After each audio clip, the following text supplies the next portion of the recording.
دوستانو ستړي مه شئ. خدای پاک دې وکړي چې جوړ او روغ یاست. خوږو دوستانو غزنوي پښتون یم. نن بیا ستاسو په درانه خدمت کې د یو نوي ویډیو سره. خوږو دوستانو نن پر یو ډېر اهم موضوع باندې له تاسو سره خبره کوم. خدای پاک دې وکړي چې ستاسو د خوښې وړ وګرځي. دوستانو داسې 2-3 ورځې کېږي د شپې پروت وم، داسې غالبا 12 بجې یا 11 بجې به وي، داسې د ګولۍ چونهاری شو، د ماشین د ګولۍ کارتوس ورته وایي، څوک مرمۍ ورته وایي، څوک ګولۍ ورته وایي، مختلف لهجې دي د پښتنو. د دې داسې چونهاری شو، چونهاری بولي یا سژاری بولي شي، داسې تېره شوه. یعنې زموږ زه وم ویښ، ځکه چې زه په دا سوشل میډیا سره ډېر پورې بوخت یم، داسې تر 1-1:30 بجې پورې، تر 2 بجو پورې زه ویښ یم غالبا. نو چې چونهاری شو، خدای سته سړی دا څه کیسه ده، ډېر تېز چونهاری و، تېره شوه، زموږ تر کور تېره شوه. نو د باندې راووتلم، چې ومې کتل، یو ځای د واده ساعت شروع، شوق څوک ورته وایي، څوک ساعت ورته وایي، څوک بانډار خو نو ساده ده، تالي درب یا د لګن ورته بانډار وایي، دا بل ساعت دا میوزیک چې وي دا و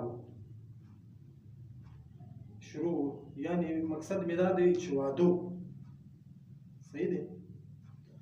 دوستانو چې چیرې ستاسو کره واده وي، خوشحالي وي، ښه خبره ده، ستاسو دوی د واده مبارک سي، ستاسو دې د کوزدې مبارک سي. لیکن څه وخت چې د خوشحالي تاسو لمانځئ، د دې مختلفې طریقې وي. منمه ساعت جوړ کړئ، شوق جوړ کړئ. اوس هم ټکان دي. ګوره دوستانو، زه تاسو سره دا لږ کوم، اوس هم زموږ په کلي کې د ټکان نو غږ راځي. دوستانو بالکل میوزیک ستاسو حق دی، د ریا ستاسو حق ده، خوشحالي ستاسو حق ده، ځکه چې ستاسو په کور کې به 10 کاله 15 کاله بعد، د 20 کاله بعد خوشحالي راغلې وي، ضرور یې ولمانځئ، ضرور یې ولمانځئ. موږ دا نه درته وایو چې تاسو خوشحالي مه لمانځئ، لیکن دا کوم منطق دی، دا کومه طریقه ده، دا څه رقم لمانځنګ دی. د شپې پر 12 بجې، د شپې پر 1 بجه، یعنې دا به درته ووایم مثال کې هر وخت کې 8 بجې وي یا 9 بجې وي، هم دوبی دی. دوستانو اوس لا ژمی نه دی، خلک ټول د باندې بېدېږي، یا خو به ناست وي، ډوډۍ به خوري. دا ستا پیر چې تا وکړي، ټکان چې تا وکړل، دا ګولۍ خو اسمان ته نه ځي، نه په مځکه ننوځي. ظاهره خبره ده چې د چا په کور ولوېږي، نو د باندې چې کوم انسانان ناست په دې کې چې په هر چا کې دا ړنده ګولۍ ولګېدله، نو د هغه ژوند خو دې جین واخیست. ته خبر یې، تاسو خبر یاست، دا ستاسو په کور کې به داسې مندې وي چې ماشومانې وي. ته د هغې څخه پوښتنه وکړه چې دا یو ماشوم څومره په تکلیف غټېږي. دا مور ټوله شپه رڼو ورته تېره کړي، تر سهاره ورته ناسته وي. ماشوم چې اول واره پیدا شوی وي، عموما تر 6 میاشتو پورې که هېڅ هم نه وي پسه وي، ناجوړه هم نه وي، بیمار هم نه وي، ژاړي، تر سهاره ژاړي، دا مور یې ورته ناست وي. تقریبا چې 1 کال ته ماشوم رسېږي، دا 1 کال متواتر دا مور ورته ناست دی، ټوله شپه ورته ناست دی. لیکن ستا د شوق ګولۍ، ستا په ساعت کې ستا د خوشحالۍ ګولۍ، د هغه ماشوم ژوند جین واخلي او خلک سي ولې دا څنګه خوشحالي ته لمانځي. ورور دا ښځې خواري ته خو وګوره، زنانې چې څومره خواري پکښې ده. دا کشنۍ خوا پښتانه وایي یو ماشوم غټېدنګ بسته یو بازار آبادېدنګ دی.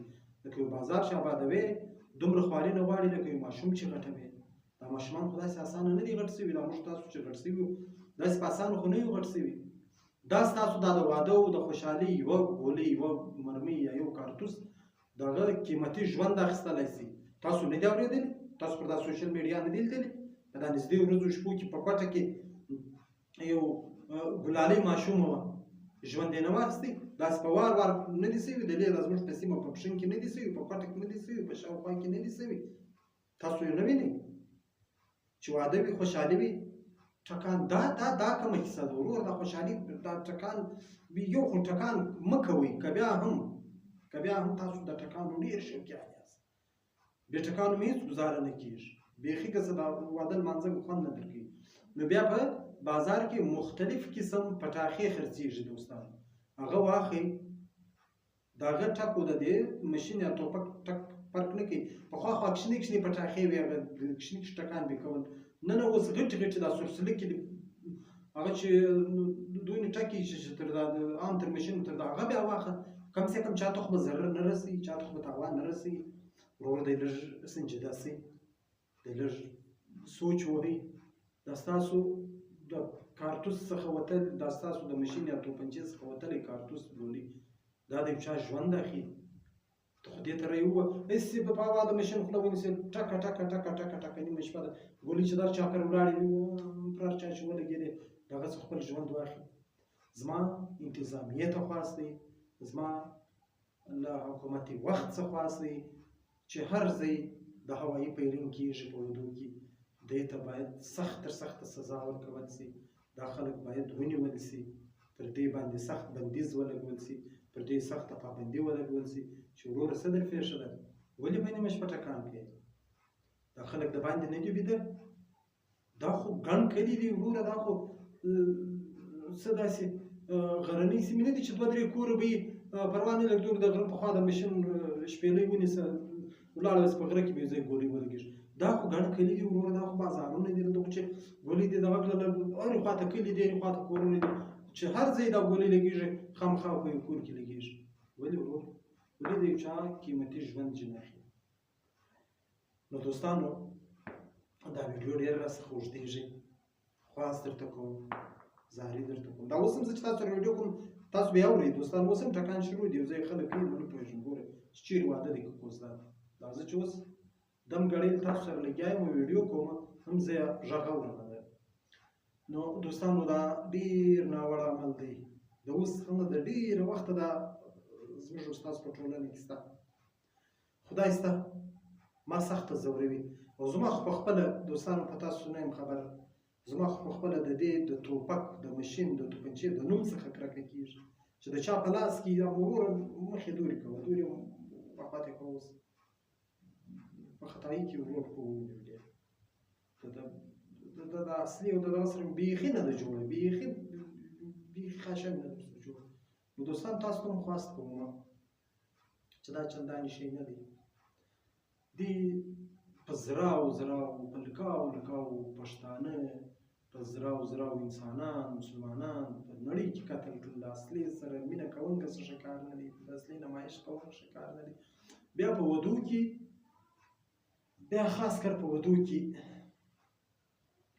دوستانو داسې ډېرې پېښې وشوې، د دې ډېرو پېښو زه په خپله شاهد یم، د دې په پښین کې په دا تراټه کې وشوله، داسې پېښه وشوه چې د یو چا واده و، خپل پلار یې وویشتی، خپل پلار، داسې پېښه وشوه ما په خپله ولیدل، یو وخت دا ډبه سوزکی نه دی بند سوزکی، په دې کې زه په یو کور کې مېلمه وم، د باندې شور جوړ شو، غږ شو، یو لږ ټکان وشو بیا غږ شو، موږ کوربه ته وایو چې دا څنګه دلته ټکان شول، دی وایي خامخا یو ځای کوزده موزده به وي، واده به وي، ده ته هم دا غږ هم ور په زوره کېږي، ته وګوره دی چې وروتی وځنډېدی، له ما سره بل ملګری و، هغه ته هم ته درځه چې ووځو، دا سړی وځنډېدی.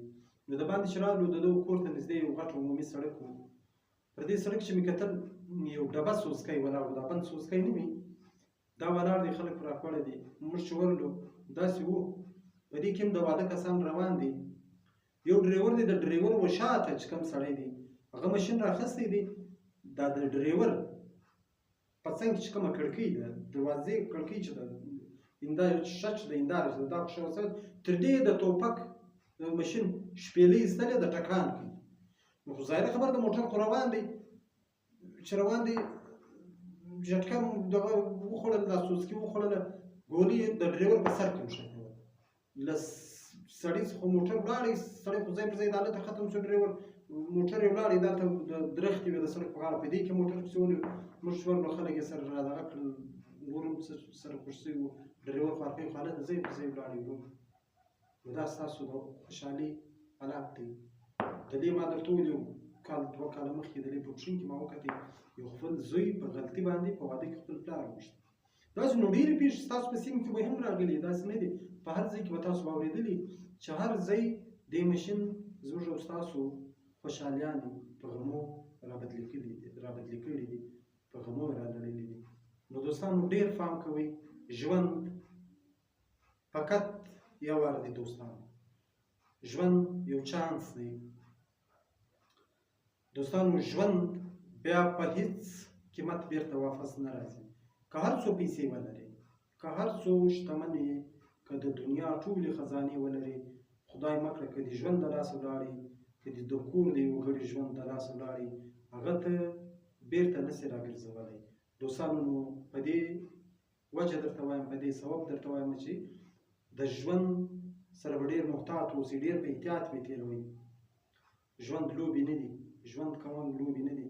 ما تاسو ته مخکې هم وویل چې یو ماشوم غټېږي، دا په سختو خواریو غټېږي، په څومره تکلیفاتو یې موږ غټوو چې تر دا حالات یې رسوو. ما درته وویل چې تر 1-2 کاله پورې مور څومره ورسره ستړې وي، د هغه بعده بیا پلار ورسره ستړی وي، سکولونه په وایو، بچیان د یخه سې ګورو، د ګرمۍ سې ګورو، تر لاس مې نیولی چې موټر یې ونه وهي، موټرسایکل یې ونه وهي، یخ یې ونه وهي، زکام نسي، ګرمي یې ونه وهي، لمبه یې ونه وهي، ناجوړه نسي.